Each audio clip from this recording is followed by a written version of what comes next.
Hello दोस्तों, मैं हूं चेतन। आज हम पढ़ेंगे metal and non metals part 3। तो चलिए शुरू करते हैं। The earth crust is the major source of metals, यानी हमारी अर्थ क्रस्ट के अंदर काफ़ी ज़्यादा मात्रा में मेटल्स पाए जाते हैं। कुछ मेटल सी वाटर के अंदर भी पाए जाते हैं और कुछ कंपाउंड्स के रूप में, जैसे sodium chloride, magnesium chloride etcetera. The elements और compounds which occur naturally in the earth crust, कुछ एलिमेंट्स और कंपाउंड हमें नेचुरली हमारी अर्थ क्रस्ट के अंदर मिलते हैं जिन्हें हम मिनरल्स बोलते हैं। लेकिन कुछ जगह पर at some place minerals contain a very high percentage of a particular metal and the metal can be profitably extracted from it. यानी कुछ जगह पर हमें एक पर्टिकुलर मेटल एक पर्टिकुलर जगह पर मिल जाता है काफ़ी ज़्यादा मात्रा में, जिसे हम अपने प्रॉफिटेबल तरीके से उसे अलग कर लेते हैं और उसे हम बोलते हैं ores. Extraction of metals, they are often found in a free state. यानी हम यहाँ पे अब सीखेंगे, इस टॉपिक के अंदर हम सीखेंगे कि मेटल्स जो कंपाउंड में निकलते हैं उन्हें कैसे अलग करते हैं, यानी प्योर स्टेट के मेटल हम कैसे प्राप्त करते हैं। तो आइए शुरू करते हैं। State for example gold, silver, platinum and copper are found in the free state. यानी कुछ फ्री स्टेट में हमें एलिमेंट्स मिल जाते हैं, जैसे gold, silver, platinum and copper. ये किसी भी तरीके से कंपाउंड में नहीं मिलते, यानी फ्री स्टेट में मिलते हैं, तो हमें प्योरली ये जमीन से मिल जाते हैं। Copper and silver are also found in a combined state as a their sulphide और ऑक्साइड। लेकिन ये कंबाइंड स्टेट में मिल जाते हैं। कौन से? कॉपर और silver. The metals at the top of the activity series potassium, sodium, calcium, magnesium and aluminium are so reactive. ये जो ऊपर की टॉप सीरीज है इसके अंदर क्या है, ये सारे काफ़ी ज़्यादा रिएक्टिव होते हैं। That they are never found in nature as a free elements. और ये इसी वजह से कभी भी नेचर में फ्री स्टेट में नहीं मिलते। Metals in the middle of the activity series, जो मिडल में एक्टिविटी सीरीज है, जिंक, आयरन, लेड, कॉपर, ये मॉडरेटरी रिएक्टिव होते हैं, यानी मीडियम रिएक्टिव होते हैं। They are found in the earth crust mainly as oxides. ये ज़्यादातर ऑक्साइड्स के रूप में, सल्फाइड्स में या कार्बोनेट्स के साथ कंपाउंड बनाकर मिलते हैं। मैनी मेटल्स आर ऑक्साइड्स, काफ़ी ज़्यादा मेटल्स ऑक्साइड्स के रूप में मिलते हैं। Because oxygen is a very reactive, क्योंकि ऑक्सीजन बहुत ज़्यादा रिएक्टिव है सभी मेटल्स के साथ। Elements and is a very evident on the earth, और इसी वजह से एलिमेंट इसी रूप में हमें मिलते हैं। Thus on the basis of reactivity we can group the metals into the following 3 category. हमने मेटल्स को 3 कैटेगरी में डिवाइड कर दिया है। Metals of a low reactive, metals of a medium reactive, metals of a high reactive. तो चलिए अब हम इसी स्टैंडर्ड में पढ़ेंगे इन सभी को। यहाँ पे एक टेबल दी गई है जिसकी मदद से हमें समझाया गया है कि हम इन्हें कैसे एक दूसरे से अलग करते हैं, यानी जब हमें कंपाउंड मिला है उसको हम कैसे अलग करते हैं और प्योर स्टेट में एक मेटल को लेकर आते हैं। एग्जाम्पल के तौर पर हम सबसे पहले शुरू करेंगे मेटल्स ऑफ हाई रिएक्टिव से। तो देखिए हमने NaCl लिया है, ठीक है। अब मान लिया हमने NaCl लिया, हमने उसके अंदर कराई इलेक्ट्रोलाइसिस ऑफ मोल्टेन और इसके अंदर हमने कराई। इसके अंदर क्या होगा कि सोडियम अलग हो जाएगा, क्लोरीन अलग हो जाएगा, जिसके बाद हमें सोडियम प्योर स्टेट में मिल जाता है। अच्छा, इलेक्ट्रोलाइसिस क्या है? इलेक्ट्रोलाइसिस मैं आपको 1 मिनट दिखा देता हूँ। इलेक्ट्रोलाइसिस कौन सी एक्टिविटी है, देखिए यह है इलेक्ट्रोलाइसिस। इलेक्ट्रोलाइटिक रिफाइनिंग और a copper, the electrolyte is a solution of acidified copper sulphide, the anode is a impure copper where the cathode is a strip of a pure copper. यानी एक तरफ unpure है और एक तरफ pure है। On the passing electric current pure copper is deposited on the cathode. जब current pass कराते हैं तो प्योर कॉपर डिपॉजिटेड हो जाती है कैथोड पर, यानी माइनस वाले चार्ज पर। तो इसी तरीके से, और जो गंदगी है वो नीचे रह जाती है और हमें जो प्योर एलिमेंट है वो कैथोड के ऊपर डिपॉजिटेड होने के बाद प्योरली मिल जाता है। इसी को हम इलेक्ट्रोलाइसिस बोलते हैं। आइए ऊपर दोबारा देख लेते हैं। तो हमें इस तरीके से हमें मिल गया है प्योर सोडियम। अब बात करें metal of a medium reactive. Metal of a medium reactive में 2 कैटेगरी में डिवाइड है, कार्बोनेट के साथ जो मिलते हैं और जो सल्फाइड के साथ और मिलते हैं। तो यहाँ पे हमने लिया है ZnCO3 एग्जाम्पल के तौर पर। इसके अंदर हमने कैल्सिनेशन कराई है, जिसके अंदर क्या होता है, हीट एब्सेंस ऑफ एयर होती है। यानी कि जो हीट जब मतलब इसे गर्म करा जाता है तो कम ऑक्सीजन के अंदर करा जाता है, जिससे क्या बनाता है, जिससे बनाता है ZnO + CO2। अब हम नीचे देखते हैं, फिर हमने इसके अंदर क्या करा है, ऑक्साइड्स ऑफ मेटल। तो यहाँ पे बचा खाली ZnO और CO2 बाहर निकल गई, ठीक है। फिर हमने इसके अंदर कराई रिडक्शन। रिडक्शन में क्या हुआ, Zn अलग हो गया और CO2 अलग हो गया, जिससे हमें Zn प्योरली मिल चुका है, यानी प्योरिफिकेशन ऑफ मेटल हमें मिल चुका है। वहीं बात करें सल्फाइड की, सल्फाइड और उसकी यहाँ पे ZnH2 लिया है और इसके अंदर करिए रोस्टिंग। रोस्टिंग के अंदर क्या होता है, हम ऑक्सीजन के साथ हीट करते हैं, जिससे क्या बनाता है ZnO प्लस SO2। फिर हम इसके अंदर ऑक्साइड ऑफ मेटल्स की रिएक्शन कराते हैं, जिससे क्या होता है Zn और O बन जाता है। फिर बाद में हम रिडक्शन टू दी मेटल्स कराते हैं, तो Zn प्लस CO, यानी CO अलग हो जाता है और Zn बच जाता है। तो लास्ट में हमें यहाँ पर भी Zn मिल गया, यानी जिंक मिल गया है। लास्ट हम बात करेंगे metals of a low reactive. Metals of low reactive में हमने सल्फाइड ऑर्स का एग्जांपल लिया HgS।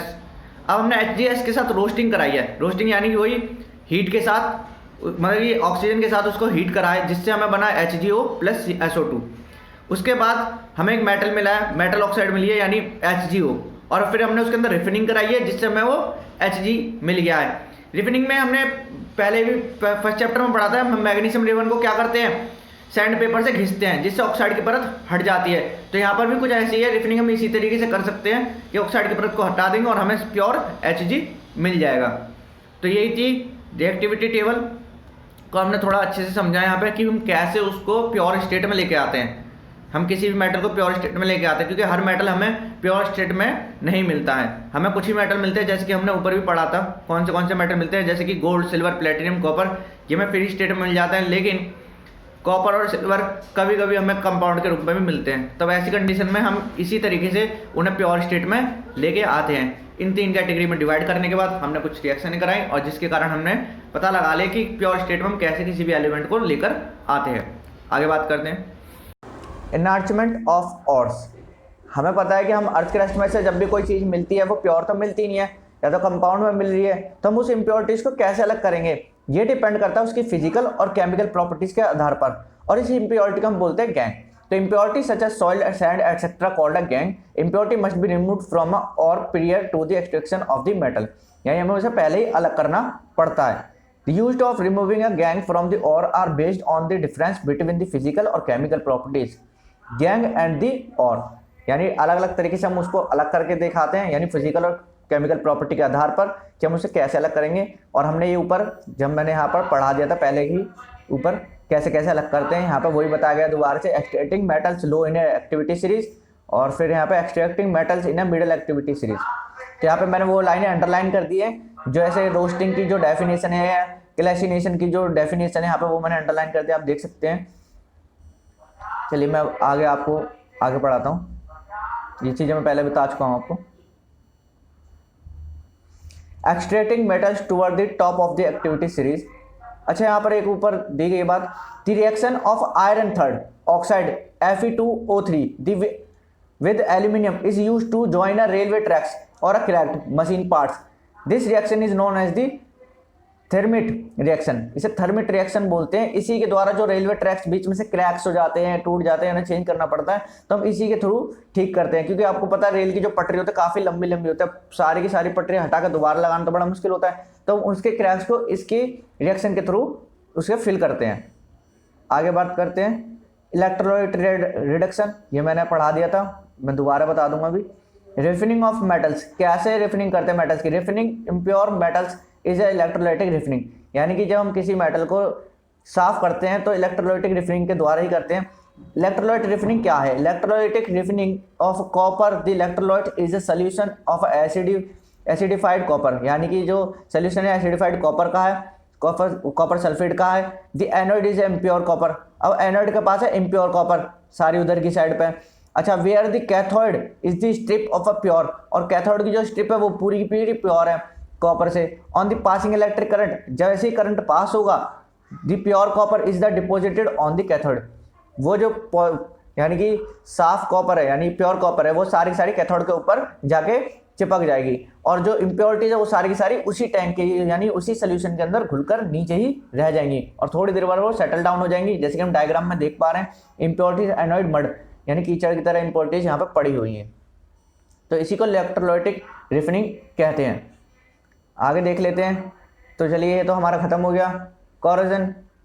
अब हम पढ़ेंगे कोरोजन। वैसे मैं बस एक बात बोलूँगा, जो भी मैंने उस टेबल में पढ़ाया है उसके थ्रू आप ये सारी डिटेल्स पढ़ सकते हैं। यहाँ पे चाहे तो आप दोबारा से रीड कर सकते हैं, मैंने कुछ मेन लाइनें अंडरलाइन भी कर दी हैं, यानी हाईलाइट भी कर दी हैं। तो वैसे उस टेबल को अगर जिस तरीके से मैंने समझा, अगर आप उसी तरीके से समझ लें तो काफ़ी ज़्यादा आसान है, आपको ये पढ़ने की इतनी ज़रूरत नहीं पड़ेगी। अब बात करेंगे हम कोरोजन की। कोरोजन में हम पढ़ेंगे सिल्वर के बारे में पहले देख लेते हैं। पहला पॉइंट सिल्वर का है। सिल्वर पे एक काली तरह की परत चढ़ जाती है। क्यों? क्योंकि है ना, जो हवा में मौजूद सल्फर है, वो sulphur in the air to the form of a coating, sulphur react कर देती है सिल्वर के साथ और बना देती है सिल्वर सल्फाइड, जिसके कारण सिल्वर के ऊपर एक ब्लैक कलर की परत चढ़ जाती है।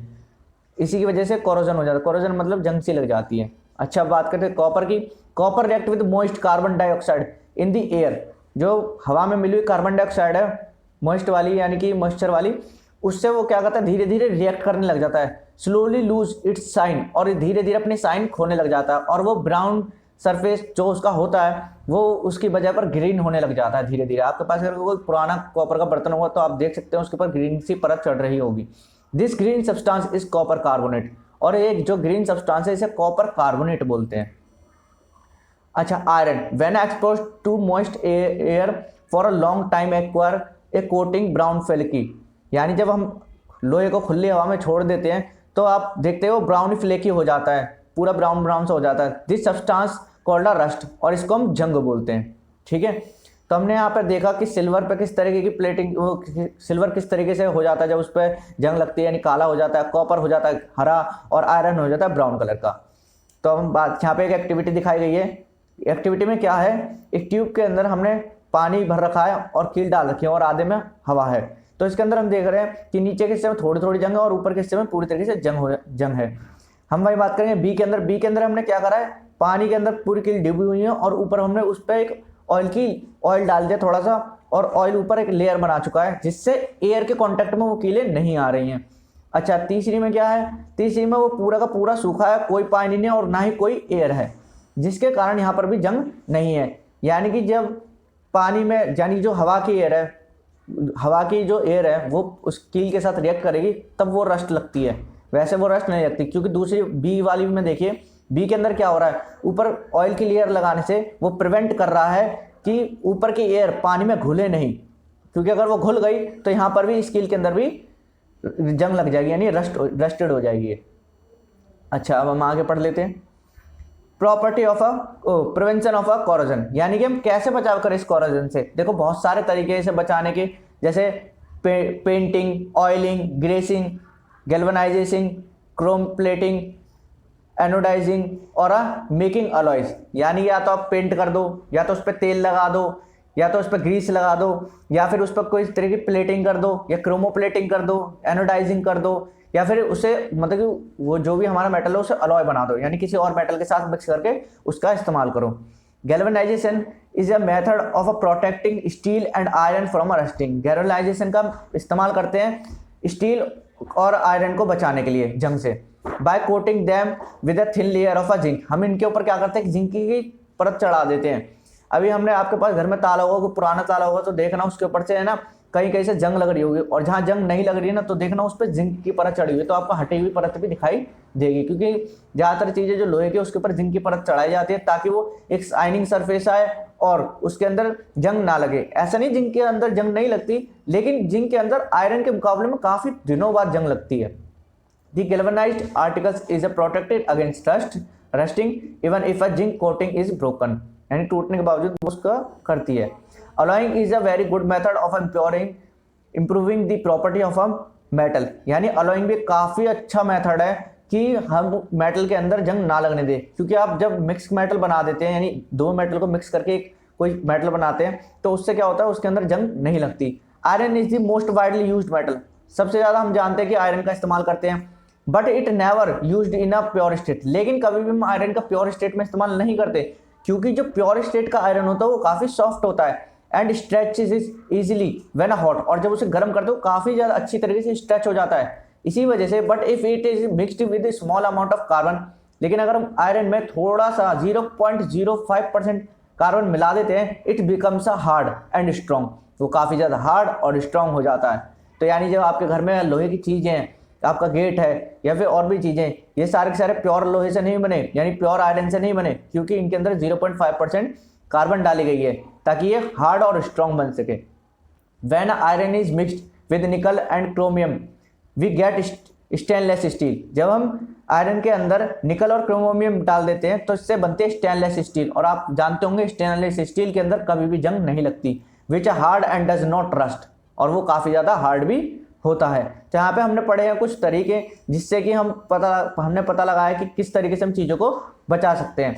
अच्छा, यहाँ पे एक पैराग्राफ दिया गया है, pure gold known as a 24 carat gold is a very soft, यानी जो 24 कैरेट का गोल्ड होता है काफ़ी ज़्यादा सॉफ्ट होता है, तो इससे ये हम उससे कोई भी ज्वेलरी बनाने में संभव नहीं है, यानी हम उससे प्योर यानी ज्वेलरी ढंग से नहीं बना सकते। तो हम क्या करते हैं, 22 carat gold is use to making ornaments, यानी हम ज्वेलरी बनाने में 22 कैरेट का गोल्ड इस्तेमाल करते हैं और उसमें बाकी 2 पार्ट और अदर एलिमेंट्स के डालते हैं, जैसे कि alloyed with 2 parts of either copper और सिल्वर, और हम इसमें कॉपर और सिल्वर मिलाकर एक ज्वेलरी को बनाते हैं।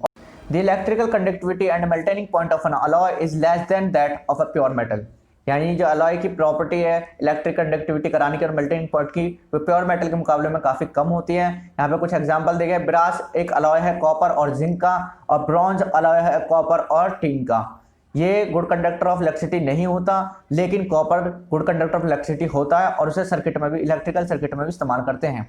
Solder an alloy of a lead, solder जो है वो अलॉय है लेड और टिन का, इसके अंदर लो मेल्टिंग पॉइंट होता है, इसी वजह से हम इसको यूज करते हैं वेल्डिंग के अंदर 2 इलेक्ट्रिक वायर्स के बीच में, यानी जब 2 इलेक्ट्रिक वायर्स को अगर टूट जाते हैं उन्हें जोड़ना होता है तो हम इसी को सोल्डर को इस्तेमाल करके उसको ठीक करते हैं।